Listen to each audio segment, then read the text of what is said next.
Ang mga salita ng ating Panginoong Hesus.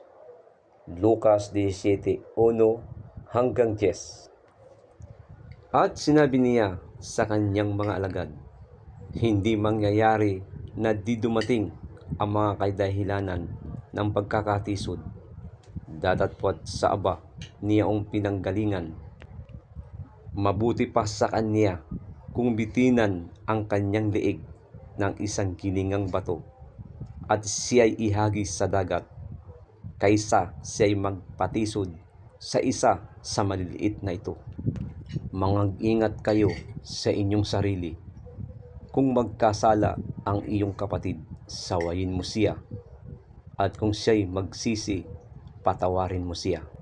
At kung siya'y makapitong magkasala sa isang araw laban sa iyo, at makapitong magbalik sa iyo, na sasabihin, pinagsisisihan ko, patawarin mo siya. At sinabi ng mga apostol sa Panginoon, dagdagan mo ang pananampalataya namin.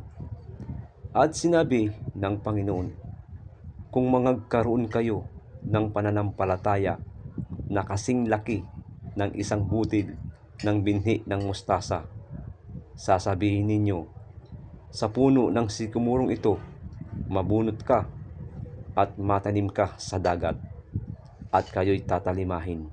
Datatpot sino sa inyo ang may isang aliping nag-aararo o nag-aalaga ng mga tupa, na pagbabalik niyang galing sa bukid ay magsasabi sa kanya, parito ka kaagad at maupo ka sa dulang ng pagkain. At hindi sasabihin sa kanya, ipaghanda mo ako ng mahahapunan at magbigkis ka at paglingkuran mo ako hanggang sa ako'y makakain at makainom at saka kakumain at uminom. Nagpapasalamat baga siya sa alipin sapagkat ginawa ang utos sa kaniya? Gayon din naman kayo, pagka nagawa na ninyo ang lahat ng mga bagay na sa inyo iniutos, inyong sabihin, mga aliping walang kabuluhan kami, ginawa namin ang katungkulan naming gawin.